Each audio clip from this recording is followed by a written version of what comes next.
from the coffee break. Our next speaker is Stephen Douglas. He's a cultural archaeologist whose nom de guerre is decoding trolls. He will be speaking about battling Disinfolklore archetypes. Please welcome him on the stage.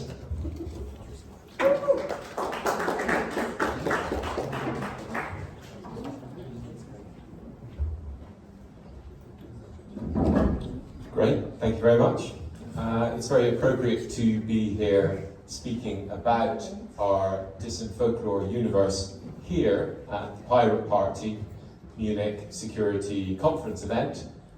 Those who founded the Pirate Party get what I'm about to speak to you about. There's a flow between, on the one hand, culture, art, films, literature about pirates and geopolitical security. Those whom we trust are with securing our conditions of civilized life don't seem to understand this flow. This is partly why they're such easy marks for Russian and MAGA disinfolklore. They get wrapped up so easily inside Russian or MAGA trolls, like flies in a spider's web. It's very hard for them even to understand they're trapped inside old thinking. Today, I'm going to offer a perspective on what I call our Disinfolklore Universe. And I'm also going to offer a means to escape the troll. Memes wrap us up inside when we fall for MAGA, Make America Great Again, MAGA or Russian disinfolklore. None of this is easy, don't get me wrong, I don't have all the answers. Whenever you hear anyone talk about disinformation or disinfolklore as if it happens to other people, as if only stupid people fall for trolls, whenever you hear chatter like that, be certain that those people speaking like that, and I've spoken like that myself, are easy marks for trolls, for MAGA and Russian disinfolklore. So today I declare we live in a true Disinfolklore universe. The fabric of every dimension of our lives, work, personal relationships, life choices, fates, is infused with aspects of Druidey and Duncey Putin's memetic onslaught. Our moods, our motivations, our intentions, our attitudes are being formed by what I call disinfolklore, directly through whichever media means we consume, or indirectly through our own minds, trolling our own minds, and those of others influencing us from archetypes created and evolving from disinfolklore. Batman and Robin are now running America.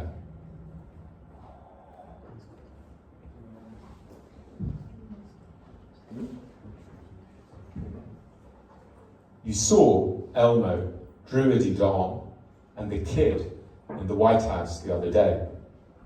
Here they are.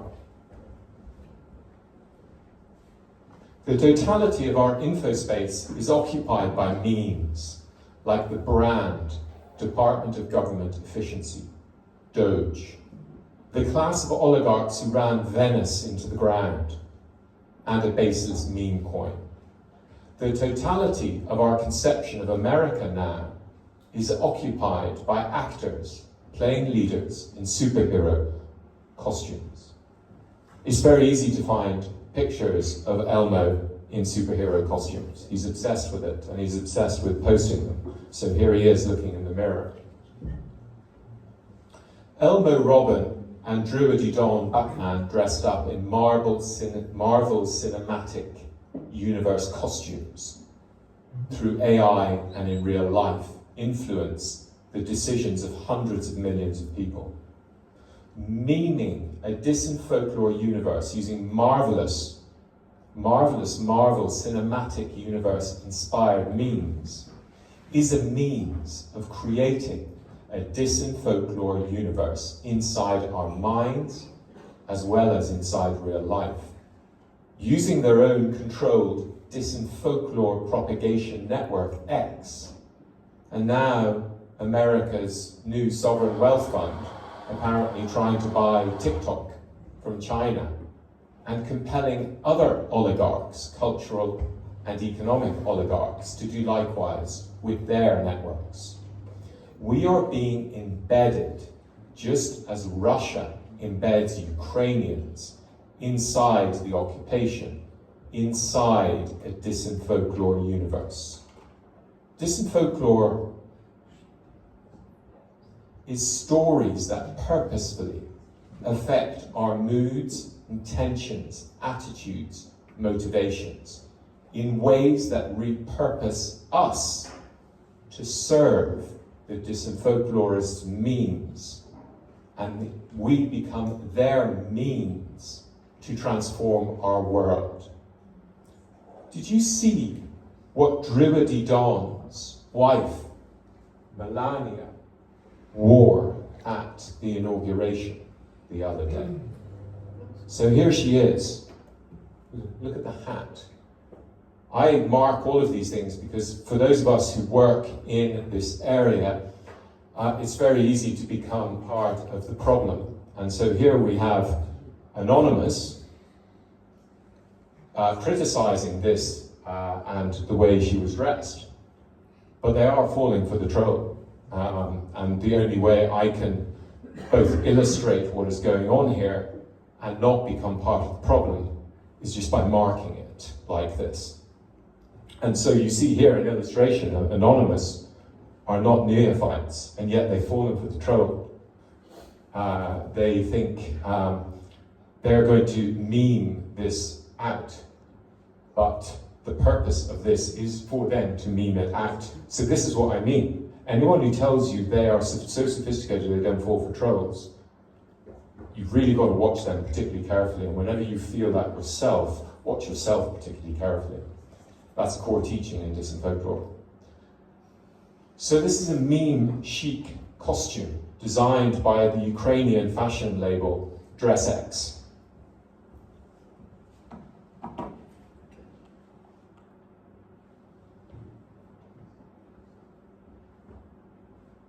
Two Ukrainian fashion designers who founded DressX in Los Angeles. They, like the Pirate Party and me with Disinfolklore, noticed the porousness between in real life and memes in our cultural space. DressX identified a market for real-world clothes that mimic and riff off a Marvel or Disney cinematic world aesthetic. Now, DressX clothes Druidey Dawn's Disinfolklore's wife, actual American memester-in-chief's first lady. Good luck to them, for they've seen what I see and what the Pirate Party sees. We're living in a Disinfolklore universe made of memes. The First Lady chose DressX to model Druidey Dawn's vision of a Disinfolklore universe in which we are battered daily by a million hitherto unsayable and hitherto undoable things. So the abnormal becomes the normal. We have no anchor except the meme master-in-chief's next whim to latch onto. The power to archetype at will belongs to all of us.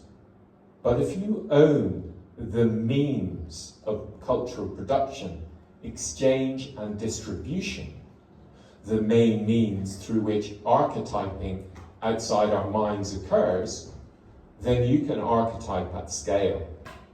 By archetyping in this context, I'm speaking about an aspect of cognition. We model the world, our context. Our mental ideas help us navigate. We create stereotypes. Aggregates of phenomena become archetyped as this or that. then new data is bounced off these archetypes, which in many cases are fluid and dynamic. Sometimes, though, we form what I call data-resistant archetypes, and this is precisely what Marcus was talking about. These data-resistant archetypes. By declaring our Disinfolklore universe, I'm archetyping the current moment in our human civilization. Values, reputations, modeling, mental architectures, characters, personalities, interpretations, algorithms, stereotyping, these are all forms. These are all dimensions of archetyping, as I'm using the term today. Anyway, enough of definitions. Defining something in itself is an archetyping. So if you own the memes, and memeing is also a form of archetyping in the sense I'm using the word. If you own the means of production, the cultural means of production, then you can engineer humanity's minds. The surveillance capitalists behind Druidey, as represented by the Vice President, want to re-engineer humanity using the behaviorist practices pioneered by Skinner at Harvard of herding, tuning, and conditioning, with all the added value accruing to them, the organizers, the oligarchs whose puppet is Druidey. US presidents could always archetype at scale. Now they have the capacity to re-encode our minds into their Disinfolklore universe. If the media repeats your trolls, then people truly believe migrants are eating your pet dog. If you own X and Facebook, then you can convince at scale that we are not living in a Disinfolklore universe. We are, though. Signs are everywhere once you get your eye in, and that is my job, to get your eye in, so you can see what is being done. By understanding the Disinfolklore universe, we can engage in conscious memetic warfare, conscious counter-disinfolklore. The Disinfolklore universe is a place in which up is being archetyped as down. Today, our Disinfolklore universe reminds me rather of Russia-occupied eastern Ukraine, where I worked as a diplomat between 2015 and 2018. It took Russian Disinfolklore 7 years to change the identities through brainwashing of the population inside Russia-occupied Ukraine using Disinfolklore. 7 years. We may not have that long. Americans don't have that long. The techniques are better now. Now the process, which began around the same time in America, in 2015, I arrived in eastern Ukraine at Stanitsa Luhanska in February 2015. The Council of the European Union issued its first advisory on disinformation in March 2015.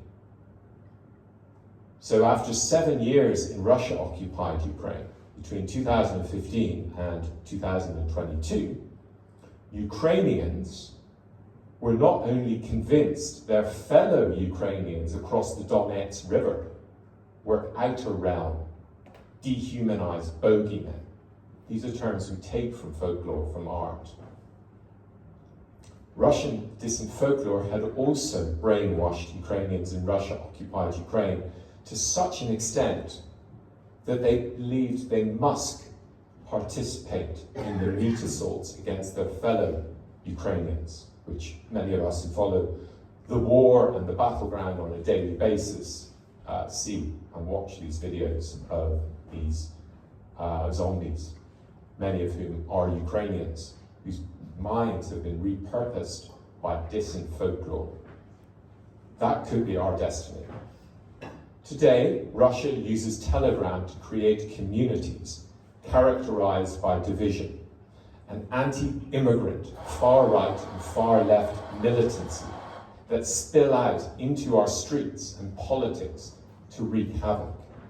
Again, this flow between memetic warfare in cultural and virtual spaces and the actual demonstrations which the Russians organize in all of our cities, in all of our towns.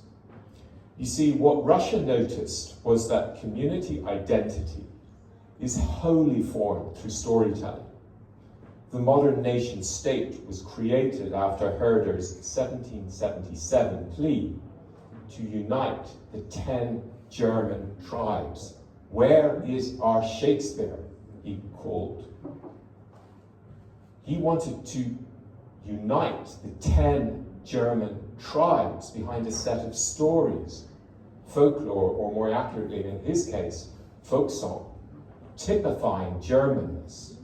The brothers Grimm, Goethe, and later Wagner answered that call. And 90 years later, the first unified German state was created. Identity is wholly a function of stories. Know this, and you will begin to understand how Russia's Disinfolklore works to undermine and recreate identity. In Ireland, the Celtic literary revival of the late 1900s, or late 1800s, led to our liberation from England's yoke. MAGA, likewise, creates community out of grievance, fear, and means.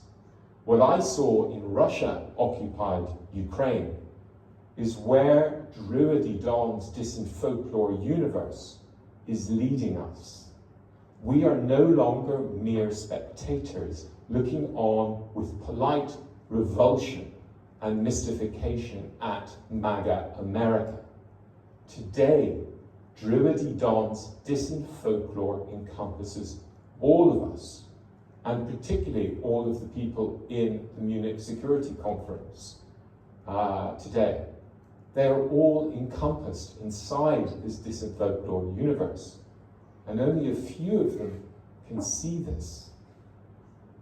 We read the Newsy, or hear a friend speak of the latest abomination emanating from Moscow, or Washington, or Berlin, and our moods, our intentions, our attitudes, our motivations are affected. We're disinfolklored into depression or sadness.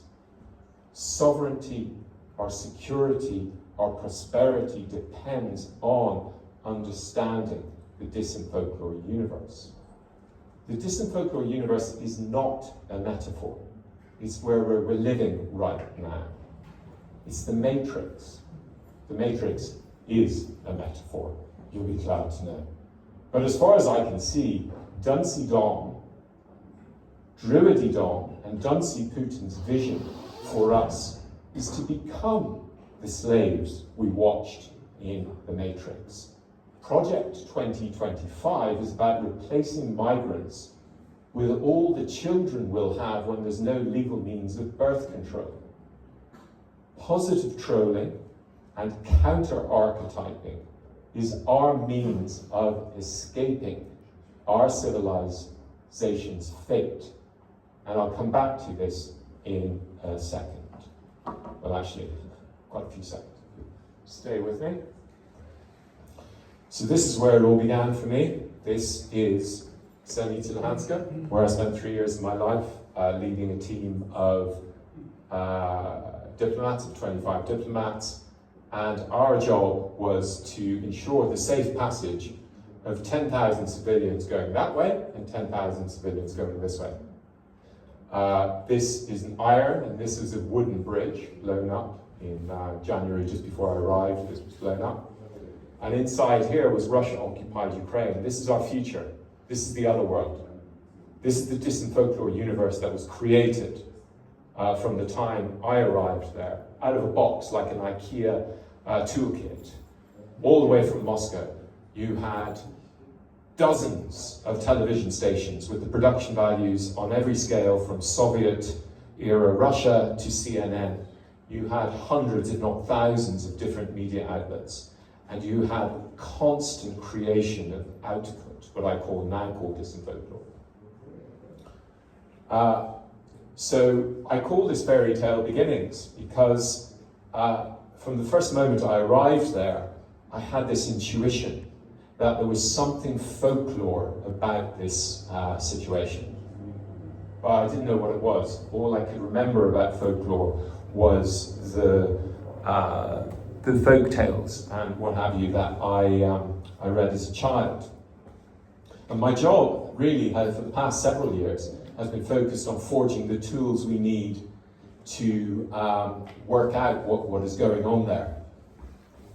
And out of that, I've realized that we are living in what I now call a Disinfolklore universe. So what is the nature of Druidey Don's power? Druidey Donald Trump is not a druid, the magico-religious caste in Celtic society. He's Druidey in the same way that he speaks truthiness to weave us inside his Disinfolklore universe. Of what is Duncey Putin's mana composed? What is his energy? What is it? A dunce is a village fool, an archetypal identity in Germanic culture going back millennia. I remember studying the transmission of ideas in the early German Reformation as an undergraduate, and the ship of fools image was a common one in 1520s Wittenberg. The ship of fools representing the papacy in images propagating ideas into the minds of the so-called simple folk. Today, I'm sorry to say we, including the knowing people like us, we are all part of the simple folk. And we are the simple folk wrapped up inside this Disinfolklore universe. Putin is like the ingenue village idiot in any folk tale. He never learns. Like Raskolnikov in Crime and Punishment, Duncey Putin is a St. Petersburg law student who didn't study very hard. Like Raskolnikov, Duncey Putin thinks he can murder women, whether it's the goddess Europa or millions of Ukrainians. He thinks he can murder women and get away with it. Like Raskolnikov, Duncey Putin keeps trying the same tactic day after day, meat assault after meat assault, in the hope that one day he'll get lucky and all the fonts will collapse. The third archetype I'm going to speak about is the comedian. The comedian Volodymyr Zelensky. What is the nature of his inspiring performance since the full-scale invasion of Ukraine? Well, one aspect of his genius, and he's just done it today, a couple of kilometers from here at the conference. One aspect of his genius is harnessing archetypes. And it's no coincidence that a brilliant actor, business person, an artist like President Zelensky has done this. And I call what he is doing a form of war magic. And that is the essential struggle between Duncey Putin, Druidey Don, also practicing war magic, and President Zelensky. Herodotus, the ancient Greek philosopher who grew up under occupation, under the Persian occupation, uses goes, G-O-E-S, to refer to nations with strange powers. So goes, this is the sound which is in magic, which is in magi, which is indeed in maga. Herodotus uses goes to describe nations with strange powers. That's almost the first use of the word magic in Indo-European culture. Nations with strange powers. So the idea of war magic as something relevant in the Munich Security Conference is totally on brand. Ukraine is a nation with strange powers. No other country on earth could unite the world against Russianism. Magic was first a characteristic of countries, of states, and I'm bringing back that meaning by talking about war magic. In counter Disinfolklore, we consciously disrupt archetypal identities. The stake in geopolitics today is we allow propagators of disinfolklore to capture our minds and our countries, to implant their own archetypes and imprint their chosen identities populating these archetypes in our minds. We allow ourselves to be brainwashed, or, and we can all do this in our daily lives, consciously and intentionally, and I suspect most people here already do this, but perhaps not quite with the same level of intentionality as hopefully we can do in the future. We forge our own archetypes. We engage in conscious memetic warfare according to certain rules of engagement, which counter-disinfolklorists like us need to mistress and need to master. By memetic, in this context, I use the term meme to signify any informational unit.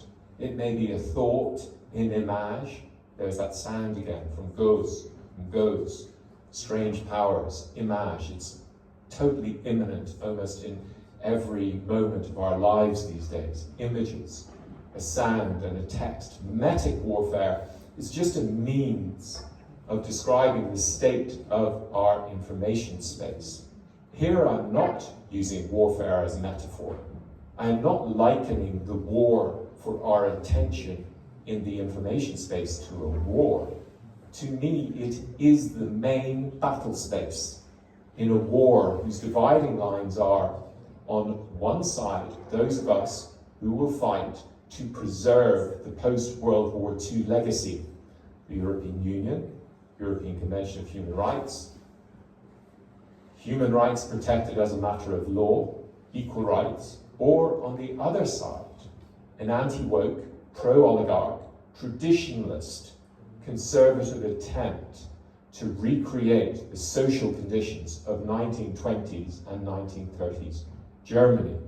For me, it's not an axis of autocracy, it's an axis of misogyny, because the word equality is like garlic to the vampires. And these vampires are Duncey, Putin, Druidey, and all of those people behind them. Kinetic battles in Kursk or Kherson today serve as fodder for the true battle, the real war which is going on for our minds, across our information space. Bloody kinetic battles are wars to dominate humans in space in order to feed the mythos that affects our moods, intentions, attitudes, and motivations in ways that benefit disinfolklorists like Druidey and Duncey Putin. Russia's goals are clear. Russia wants to destroy the European Union, our security umbrella. Russia wants to establish the primacy of municipal law over international law. Russia wants its own corrupt elite to be empowered on a whim to legislate new laws into existence.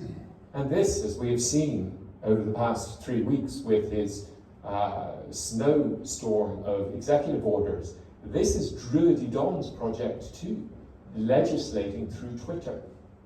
The key battleground for Ukraine is our Disinfolklore Universe. The key battle Russia is trying to do is to transform successfully its archetypal identity as, in our minds, losers. Ukraine's archetypal identity, many of us have seen, has been transformed since February 2022, and I don't discount this. And it changed overnight, and this shows the potential for how consciously working to transform archetypal identities in people's minds can work. Overnight, in February 2022, people the length and breadth of Europe who had never had one thought or idea of Ukraine immediately understood where the battle lines are drawn. We can criticize how quickly people's lives got back to normal, but as we see from polling in Germany and elsewhere, there's no doubt this was a permanent change in people's mind, despite all the Russian disinfolklore. Russia wants us to see the archetypal identity of Ukraine as weaker than Russia. as a damsel in distress, as a pathetic little animal worthy of being shot. That's what Russia is trying to establish in our minds. And those today who are captivated by what I call the data-resistant archetypes of a Potemkin state. The Potemkin state is both Russia and the mental states created in our minds by Russia's coercive and reflexive control campaigns that use Disinfolklore.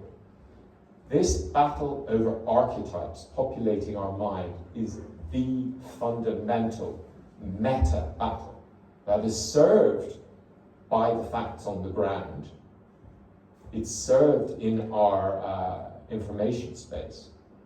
Let's look at the three most data-resistant archetypes of the Potemkin state that is Duncey Putin's Russia today. Russia is invincible. Russia is indispensable. Russia has the right to determine its neighboring countries' destinies. Remember these three archetypal identities, please. Russia is invincible. Russia is indispensable. Russia has the right to determine its neighboring countries' destinies. You will see these archetypes in zillions of memes. When the US Defense Secretary or Druidey himself says, Ukraine must sacrifice Crimea, it's clear they're animated by this troll. These three archetypal identities, prime ministers, presidents, Russia hawks the world over, are animated by these archetypes. Whenever they say something like, oh, of course, Ukraine will have to give up Crimea for peace, you know they're occupied by Russian archetypes. The problem is data-resistant archetypes of a Potemkin state. Disinformation debunking is very challenging due to various factors.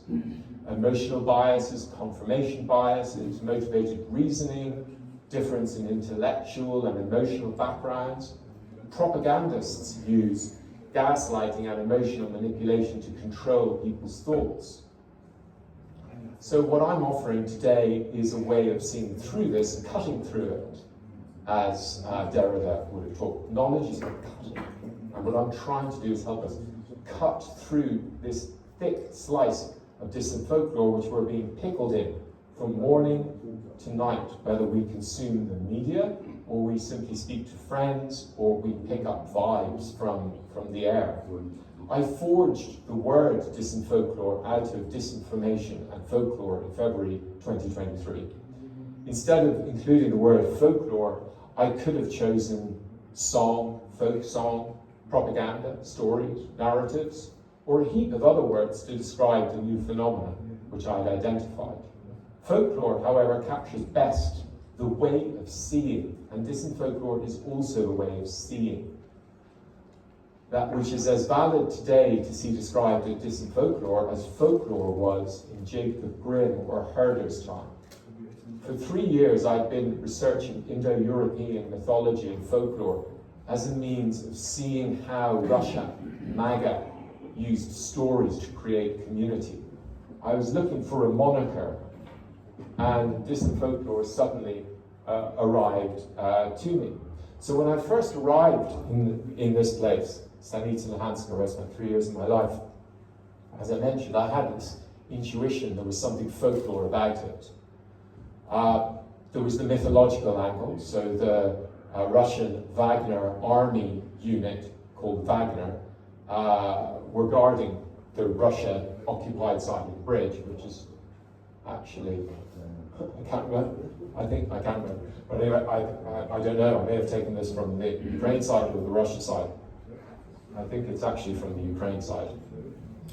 So the Wagner military were started in Luhansk in 2015. Obviously they came out of the Slavic Corps, which was annihilated in Syria, but their first big show was Crimea and then Luhansk. They're Odin worshippers, so they worship the Germanic god of ruins, who we'll come back to in a minute. So there was something folklore about that aspect. This was a locus amenus, a pleasant spot, which is a phrase used by modern scholars to describe an idyllic landscape, typically containing trees, shade, a grassy meadow, running water, songbirds, and cool breezes. This tradition goes back to Homer. The people I dealt with every day were archetypes. There was the forester, the bridge troll, the chief Russian bridge troll who guarded passage. He was in charge of the position on the Russia side of the bridge. There were soldiers, knights, knaves, nurses, villagers, diplomats, damsels in distress, invaders, trolls, villains, mercenaries. These were all archetypal characters from folklore. Animals of all kinds were always being moved across the bridge, and every day I was there were 1,000 different stories, all day long, different stuff happening. There was fairy story like switches, the Russian occupiers describing themselves as defenders. Ukrainians were represented as usurpers. Occupiers described as Ukrainian separatists, but as we all know now, they were Russian occupiers. Their designation in international law, Russia has been occupying by proxy. Russia occupied Ukraine since before the time I was there. So there's also this other element about it. There was death there and explosions and artillery barrages. The Styx River, Acheron, in early Iranian religion, Dana controls passage across Sinvat Bridge. To the saved, Dana appears as a beautiful woman. To the damned, she appears as a witch. So what I was doing when I arrived there was archetyping the scene as something folkloric. Something folkloric helped me make sense of it. And Disinfolklore, I hope, will help millions or billions of us make sense of the current moment. And, but the elements of that whole bridge situation, which struck me as blatantly folklore, was one thing. But what was truly disinfolklore about the whole situation, I was blind to when I arrived there, because I knew nothing about the disinfolklore propagation apparatus that was going on inside the 10,000 square kilometers of Luhansk and Donetsk, which Russia was occupying in eastern Ukraine. I was collecting media stories from Russia-occupied Luhansk as part of my job for situational awareness. Stories about institutions being founded, a central bank, banks and parliaments, courts, and all of this malarkey. Stories about events I knew hadn't happened because I was on the bridge when the explosion was supposed to have occurred. What Russia was doing was archetyping a reality using references and tropes which meant little to me then. I hadn't grown up in the Soviet Union. Tropes like Polish mercenaries. But like the Brothers Grimm, I was collecting stories. And out of those stories, I was trying to evolve a structure. And basically, the basic structure in folklore, as in all forms of disinfolklore, is inner-outer realm archetyping. So on one side of the bridge, we have the inner realm, which was Russia-occupied Luhansk. And all of their stories created this inner realm, with Russia as the protectors. In fact, Russia, of course, were the causes of all the pain. And the outer realm was across the river. It was the Ukrainians, it was people like me coming to interfere with the inner realm.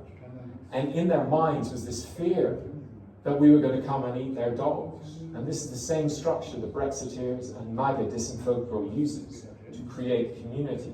It's the same structure, indeed, inside every folk tale, where there is boundary zones. And the original, the most important folk tale in Western culture is three billy goats, gruff, three goats cross a bridge guarded by a troll. But basically, this is the story of all migration, which is the three sons of the monarch, the community monarch, crossing into a new land to look for new food. And this is the story in all of our pasts, and it's played out again and again. And MAGA Disinfolklore, when they're talking about migrants, and Brexit Disinfolklore uses the same tropes. And there was an intelligence behind what was happening inside the minds of those consuming what was going on in Russia-occupied Ukraine. It wasn't an accident that they were starting to get afraid of Ukrainians. It wasn't an accident that Ukrainians had their own identities changed.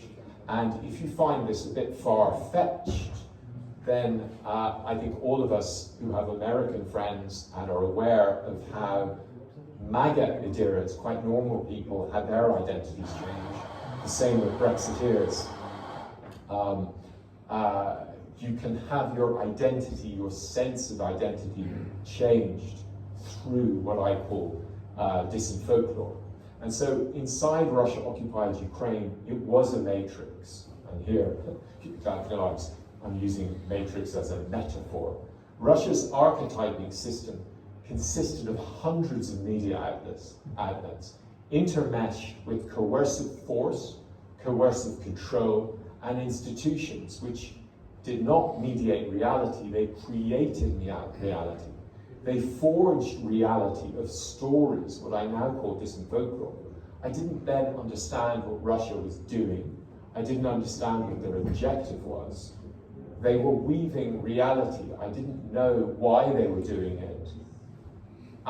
Very quickly after the 24th of February 2022, it arrived into my mind like a rocket.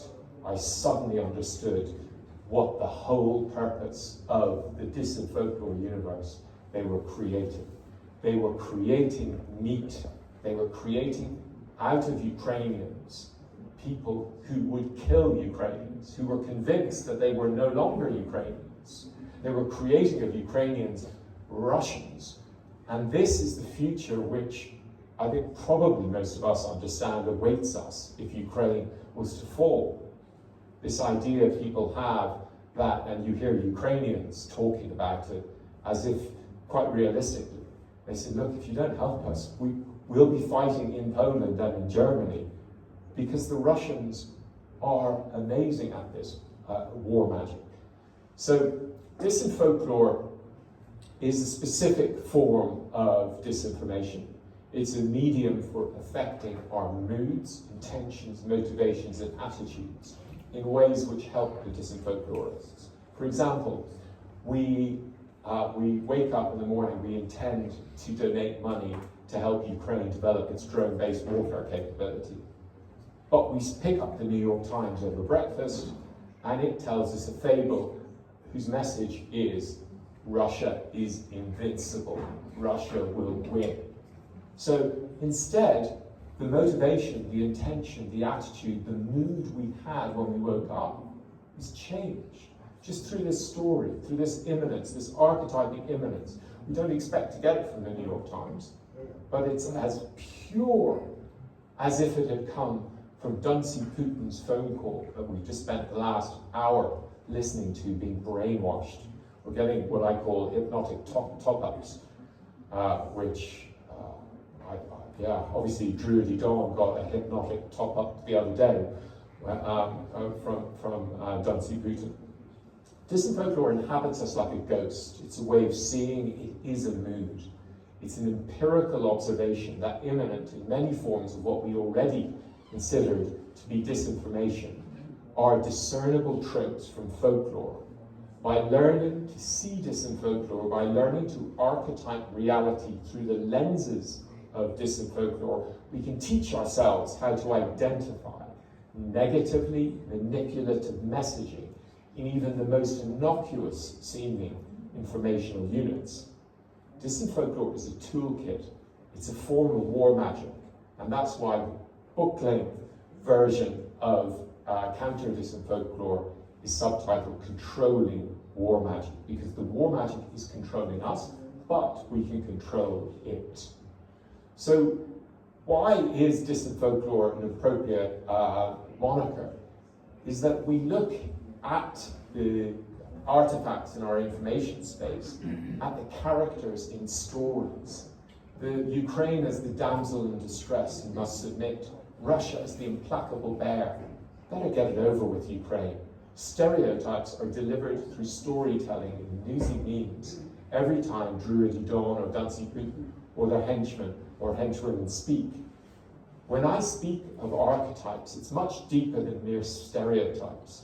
I'm not saying we're reifying reality, aggregating components into a trope. Archetypes connect deep Indo-European cognitive structures with particular aggregated ideas, like the data-resistant archetypes of a Potemkin state. In script writing, film actors, Joseph Campbell took a set of given archetypes from one Indo-European culture, ancient Greece, and reverse engineered a useful system for artists.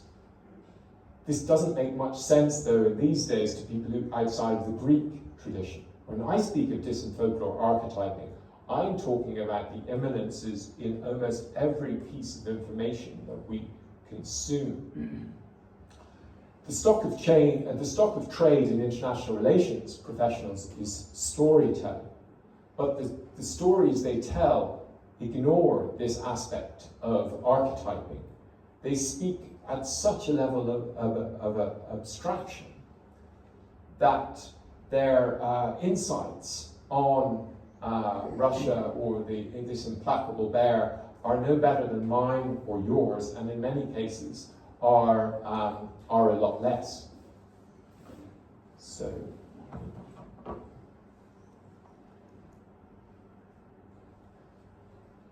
one of the fundamental archetypes in Germanic culture is Odin. And here we have, some of us will remember, it was a wonderful day, one of the first Heimer strikes, successful Heimer strikes, and it was a classic, just a classic basically, because the Russian propagandists, Disinfolklorists, had arrived and posted on Twitter or Telegram a picture of him arriving. And Ukraine and everyone else in the world was able to discern the label on the building near Popasna, which is a place I lived very close to. And Heimers came to visit and destroyed him. And here we have our dear friend and brother went to Odin's army. So obviously white supremacists love Odin, and sadly the US Defense Secretary knows exactly who Odin is. And the Wagner armed militants worship Odin. And if you don't get these kinds of references and how they literally animate the minds of those who are fighting, then it's very difficult to counter them. So I could talk all day, but I'm not going to, and I've got the sign, so I'm going to skip through. So basically, to bring it back to my final point, which is consciously disrupting archetypal identities.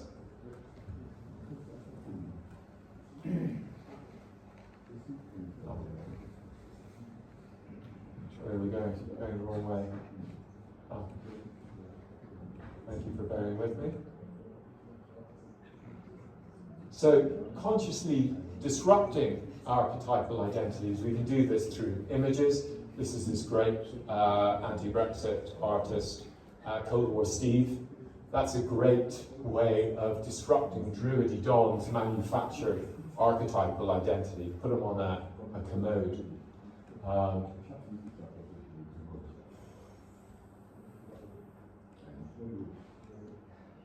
And disrupting Duncey Putin's manufactured archetypal identity. Long before I worked this out, I created this. No, I didn't. Someone else did, but I just loved it, and I still love it. And of course, I'm rubbing it out because, for the reasons I explained to you, because his archetypal identity was created with a few pictures of the strongman. And how do we subvert it? But here he is. I call him Blanky Putin. On the first Victory Day in May 2022, he's got blanket. And here is brilliant counter-archetyping by President Zelensky, who totally gets this, where he's basically casting a spell on Duncey Putin, who we know is very superstitious. He is doomed. And this is what we need. and no other politician is working on this plane of communication. I call him the comedian for obvious reasons.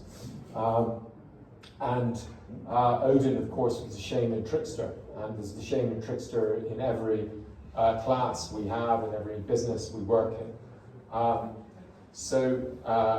These are very, very old, ancient Indo-European archetypes. So here I'm riffing off Kant and Vas's Aufklärung, because that is my ambition for Disinfolklore. So what is to be done?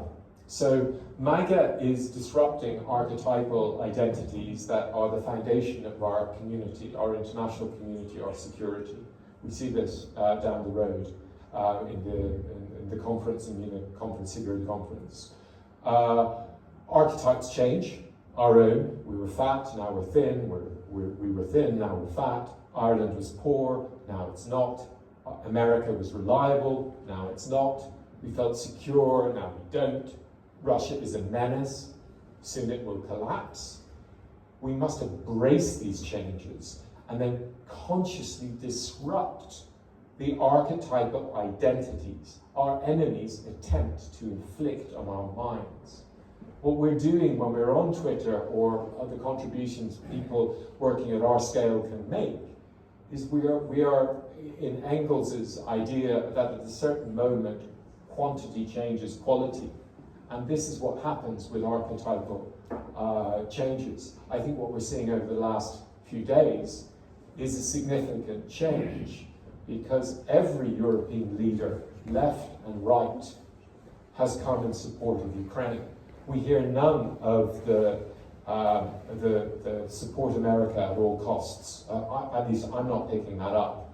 And I'm even picking up from the Brexiteers in England, who for me are a great litmus test, because those guys, they sold their country down the river, they fell for Russian disinfolklore, and they annihilated their country's future, and yet over Ukraine, most of them have been really solid supporters.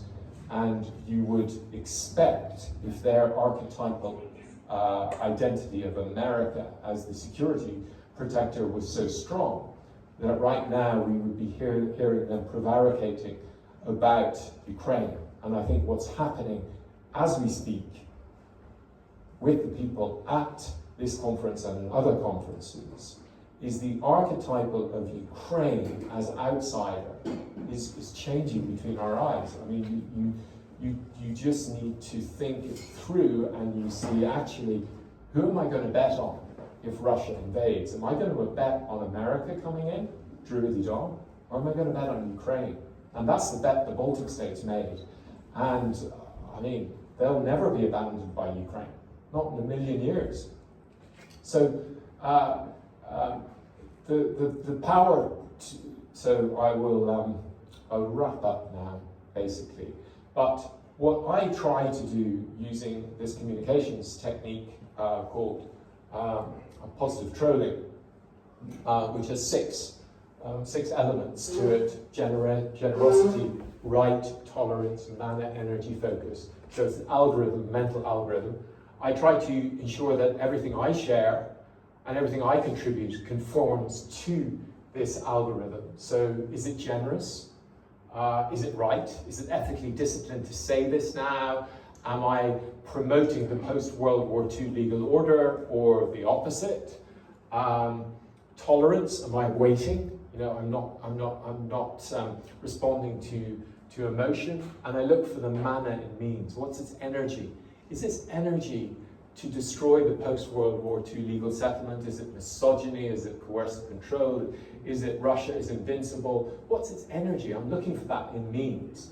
By focus, I mean what's often called mindfulness, but that has new agey connotations which don't come across. But it's about what you let into your inner mind, and you're mindful of, you know, at a time like today and yesterday, when all this crazy stuff is happening, thanks to Druidey Dawn, am I being mindful about reacting to it in emotional ways which are serving the purposes of the Disinfolklorists? And what's the kind of insight inside of it? And I suppose I'll just finish by saying, that just as Russia uses this strategy of meat assaults, and the term meat assault is so horrid, I first came across it from messages from the Russians, so they use it to describe their strategy themselves, from Igor Gurka Straukov, who used the term meat assaults when I first came across it. And we can counter that by ourselves acting as warriors in digital and the information space, meat assaults. So yes, to counter one Elmo Musk tweet, which millions of people see because he owns the platform, or because he has some attachment in people's minds, we, all of us together, if we are aware of our occupation in this Disinfolklore universe, and we have some analytical tools which all of us can integrate. I took this algorithm from Tibetan Buddhism, so several billion people, Mahayana Buddhists over the course, several hundreds of millions of people, let's put it that way, Mahayana Buddhists over the past few centuries have been able to live using this algorithm, which I've slightly adapted for our purposes. So this is something we can all learn and proof all of our outgoing communications against, and we can participate in meat assaults. That is a metaphor in this sense. I'm not suggesting any of us participate in actual meat assaults. Using the tools at our disposal in film, in art, to our friends, in politics, and every action we take, including just the tweets, if we've got 200 followers and not that many people say, this is all adding positive means to counter the Disinfolklore universe, which we are now enmeshed and embedded in. And I'll leave it at that. Thank you very much.